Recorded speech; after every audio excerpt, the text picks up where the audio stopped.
We have the Springer Softail here, and we had said we're going to do a step-by-step video showing you like making a seat pan, foaming a seat pan, wrapping it, the whole 9 yards. Here we go. We're starting now. So first thing we're going to do is we're going to tidy this up. It has some loose electrical stuff down here, and before we make our seat pan, we want to make sure that nothing's going to move, because when we make our pan, it's going to be pretty form-fitting. So if you start to move things around or add accessories, it's not going to fit. So we're just going to go through and put all our wiring where we need to go and make it look good.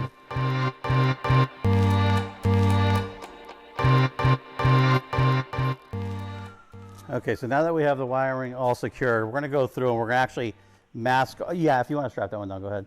We're going to mask off the entire bike. We use blue painter's tape because it has very low tack. Sometimes if the paint job is questionable, like whoever did it might not have done a good job, you'll actually de-tack the tape, and that's just like when you take the tape and you put it on your pants or clothes, and it kind of gets it so it's a little less sticky. This is a factory paint job. It's been around for a few years, so we're going to go right over it. You should test your panels. Always put tape on and pull it off in an inconspicuous spot first. We're just going to go through and lay this across all the painted surfaces.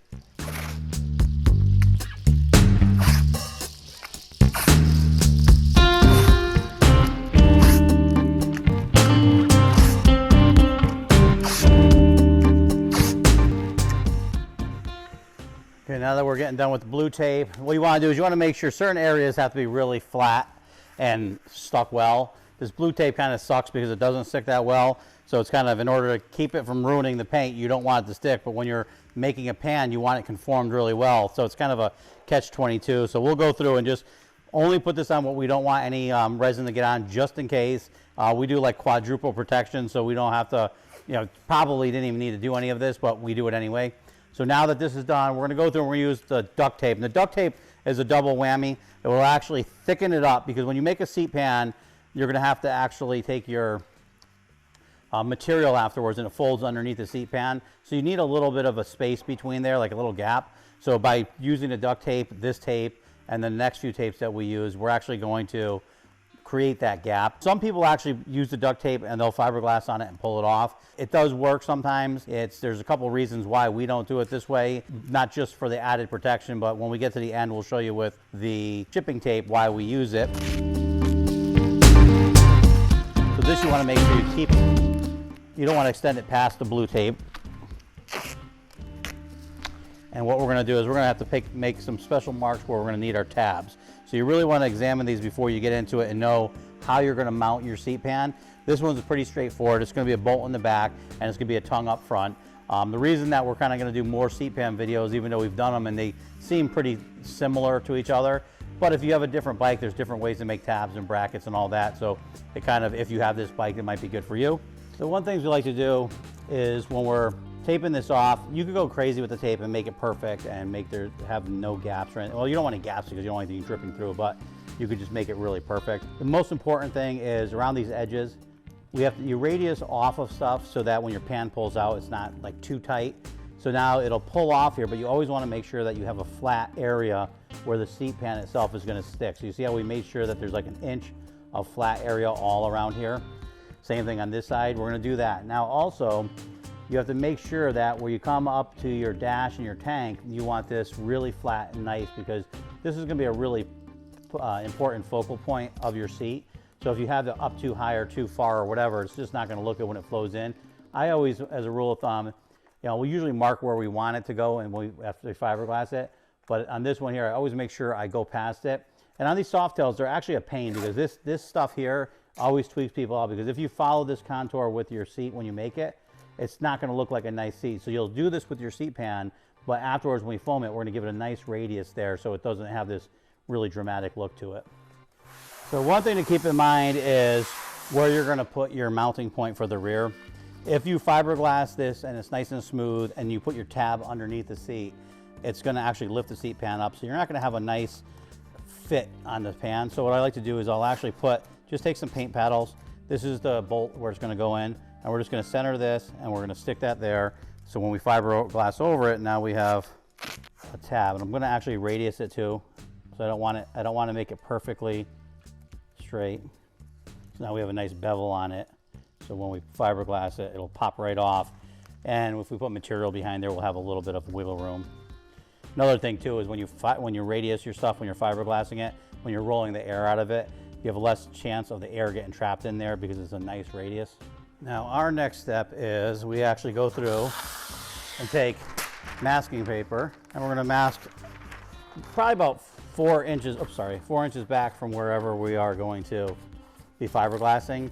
The masking paper is actually just a stronger way to really make sure that no resin gets on the motorcycle.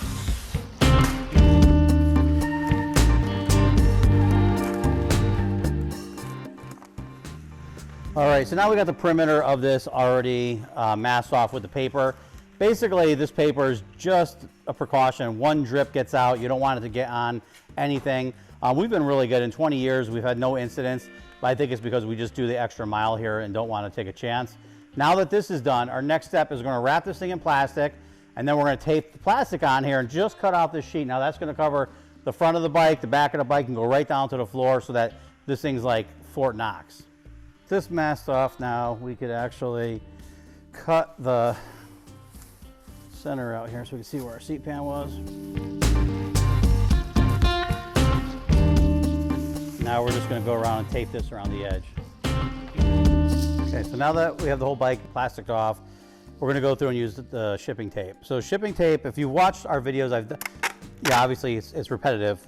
We've done this before, but we use shipping tape because one, now that we have this locked over, it's one extra barrier that we can just go right down, over the duct tape, over the plastic, kind of seals everything in. The most important reason is the shipping tape works really good as a releasing agent. Not only is it just a good releasing agent, but for some reason it keeps the fiberglass sweat to a minimum. If you pulled your piece off of your fiberglass part off of the duct tape, it's gonna be sticky and kind of gross underneath it. And then you have to like try to let it air out, let it flash. Sometimes you could put lacquer thinner on it to kind of like speed dry it, but a lot of times it just stays wet and gummy for a while. With this, it allows it to actually just dry. Don't know why, don't know what the technical reason is for it, but it works. Actually, one of my friends showed me this about 20 years ago, and I've been doing it ever since. So now we're just gonna go through, and we're gonna make sure that we cover over the plastic, over the tape. This one we wanna lay nice and flat, sticking really to the contour of our duct tape. And then we'll finally be able to actually fiberglass it. So we just went and made a couple of templates out of 3-ounce chop strand mat. I cut a bunch of relief cuts in it so that when it folds around, it folds a little easier.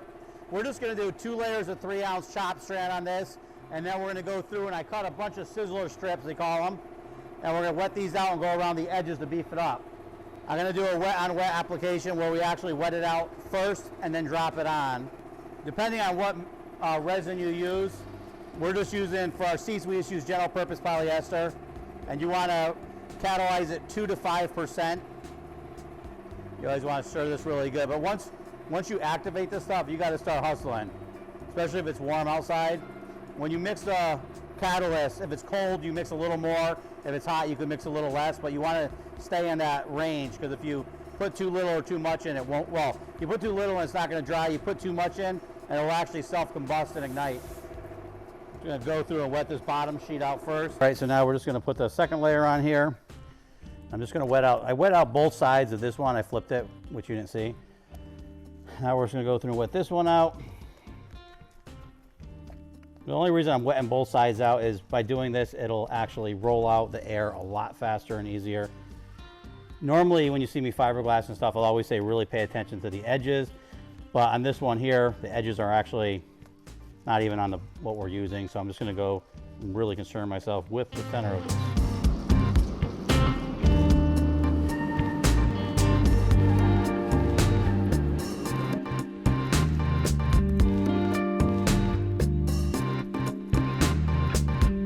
I'm just gonna start working it now.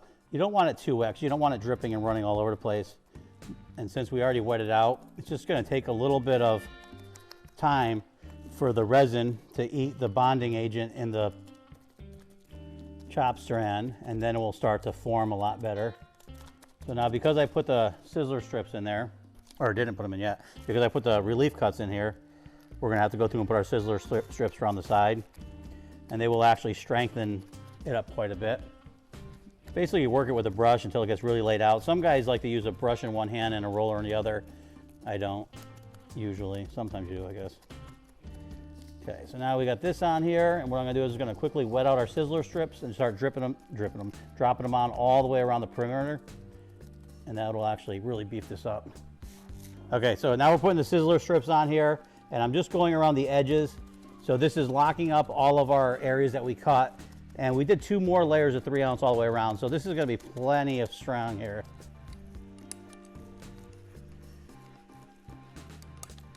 A lot of times with the air, what I'll do is I'll just kind of, you're not putting any pressure on, I'm just going around, I'm just going to roll this kind of quick the first time, because each time you hit it, it's going to be a little bit easier to form. The air's all rolled out. Now we just have to let this sit. Because we're doing a video series on this bike, we're going to let this sit overnight and dry. Our next video, we're going to trim this, make the hardware for it, and then we're gonna go and foam it and go to that stage. So please make sure to subscribe to our channel to watch the next video, and ring the bell, share, follow, all that stuff. Thanks for watching.